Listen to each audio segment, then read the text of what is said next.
Hello and welcome to the Villa Park podcast. It's me, Rich, and I'm back again with another transfer talk roundup show. Yes, we missed yesterday, but I don't think there was much news to report yesterday. And back on Sunday after that disappointing draw against West Ham, and there's been a few bits of news that have come out after that game that we'll go into today. So please do hit that like button, hit the subscribe button. We're marching on up to 6,000 subscribers on the road to 10k. So help us get there by liking, subscribing, and get your comments in below about these latest players that have been linked to Aston Villa, and Unai Emery confirming interest in one of these players.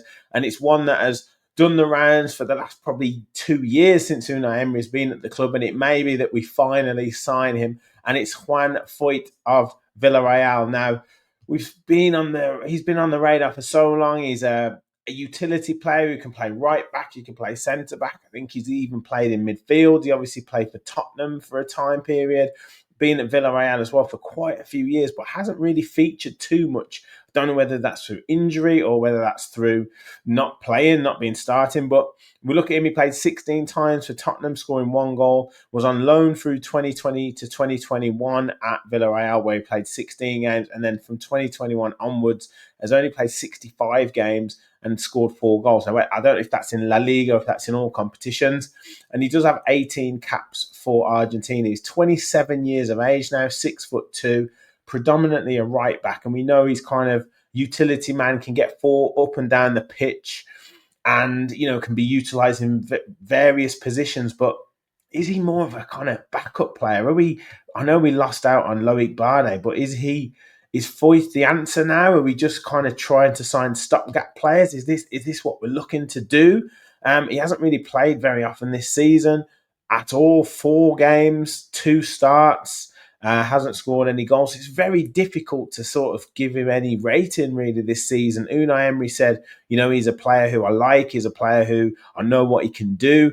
Obviously, if we talk about him beforehand, he's quite good in the tackle. As I say, he's got a good engine, can get up and down the pitch, probably understands Unai Emery's tactical plan. But is he going to take us? Is he going to give us consistent performances? Is he going to give us leadership and sort of power in that defence? Is he going to hold the line and help us win headers and help us be a bit more dominant? Because today we were all over the place, especially when Tyrone Mings went off. And I know West Ham are a physical side, but we're going to come up against this. Wolves are a physical side who we're going to come up against next weekend. Celtic have obviously been watching this game today and watching the game against Monaco and seeing that if they can stay in the game, we're not good enough to kind of get 2 or 3 goals ahead of teams at the moment. And they can kind of stay in the game and keep chipping away at us and seeing, you can exploit Villa's weaknesses out wide, letting crosses in, doubling up on players like Maatsen or Luka Dean or Artie Cash. And yeah, we're just not good enough at the moment. So is Foyth the answer? I don't know. Could he be a body in the squad who's going to give us some additional options? Maybe so. Have we put all our eggs in the basket of trying to sign Loic Bardet, and then he's turned us down, and now we're kind of scratching around and desperate for another player? Obviously, having lost Diego Carlos, it does seem a little bit of a mess at the moment, and we're going to see what we can do in the last week, because there's certainly not going to be any big names that we can get because we put all our eggs in this basket. Unai Emery said that Diego Carlos wanted to leave ultimately. He didn't want him to leave. I don't know about that. I think there's been a lot with Diego Carlos that's happened over since the pre-season. I think since that friendly where Emery was not happy with him at all, and I don't think everything's been right about that. So, yeah, maybe he did one out, but I certainly think Unai Emery wasn't going to stand in his way. But the problem is we haven't got the replacement. We went for our target. He didn't want to sign. Okay, you understand that.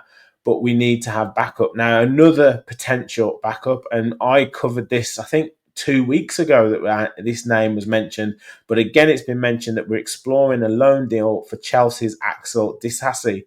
Now, lots of people call him disaster. Lots of Chelsea fans absolutely don't rate him. But is he the kind of wholehearted, all or nothing, no nonsense defender that we need? Yes, he's a bit erratic. Yes, he's a bit kind of cumbersome at times, but will he win headers? Will he provide some leadership? Will he provide some presence at the back for us? And again, a body that is probably needed at the back. Now, I have to say, I know it's a slightly different position, slightly different profile, but I'd have to say I'd probably prefer a loan deal for Disasi than I would for Juan Foyth. He's 26 years of age, 6'3".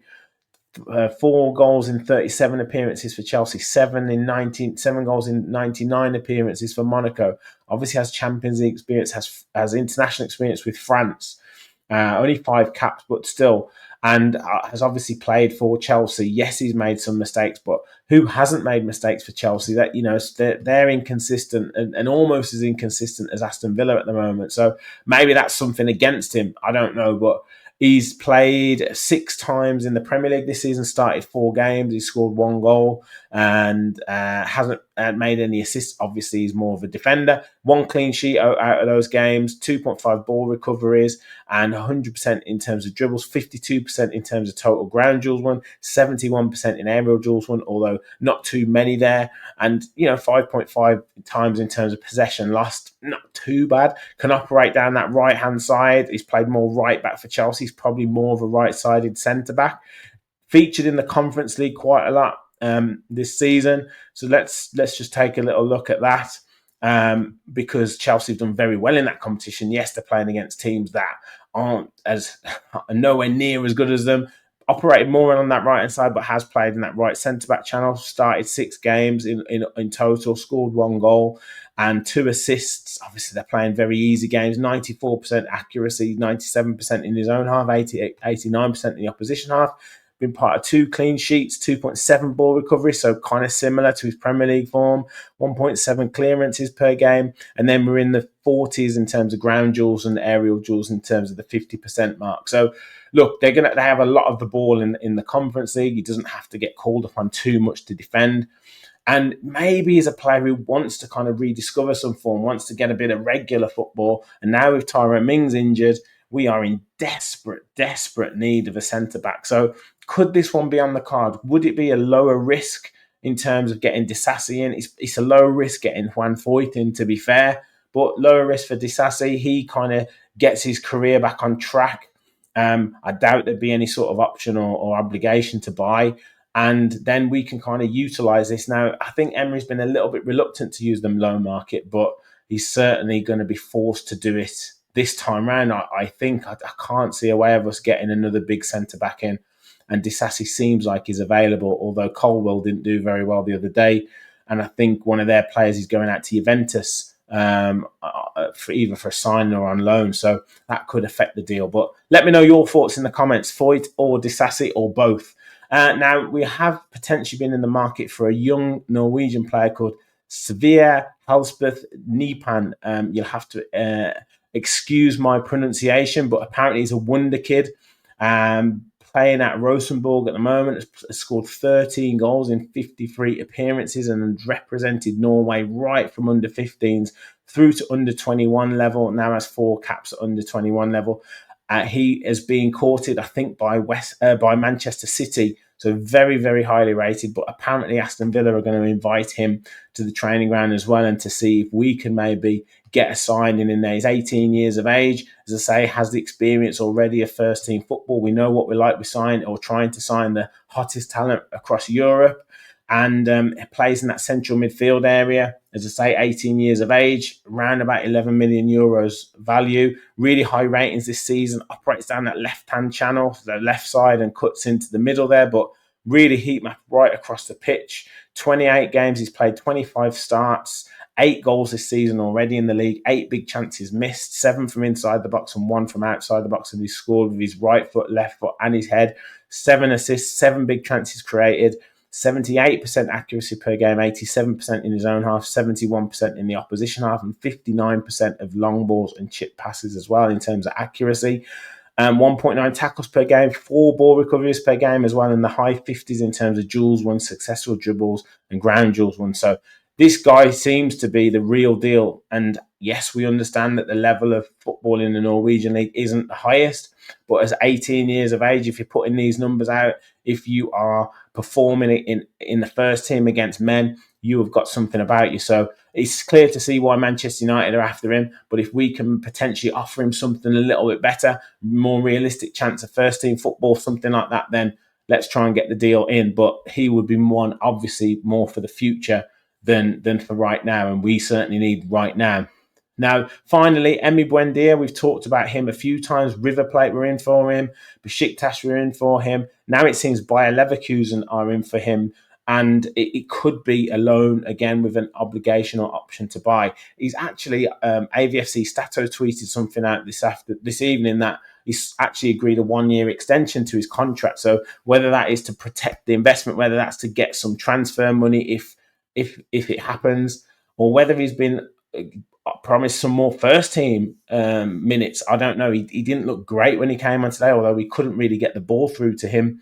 But around the edge of the box, he is massively lacking in confidence. So maybe some regular game time would do him the world of good. But I don't know whether we'd get that by a Leverkusen. They're a really high-level team. So I don't know whether they're asking him to go in and kind of challenge right away for their first team in terms of getting in, or whether they're looking for a squad player, which he is at Villa. So that would be an interesting one to see. But yeah, let me know your thoughts on Emi Buendia. I mean, for me, I think he's probably got to go somewhere and get some first team football. But obviously, we need a creative spark in that attacking midfield area. Morgan Rogers is desperately in need of a rest. His performances are extremely erratic at the moment. He's giving the ball away. He's quite anonymous in a lot of the games. And I absolutely love Morgan Rogers. I think he's been fantastic this season, but he clearly needs rest.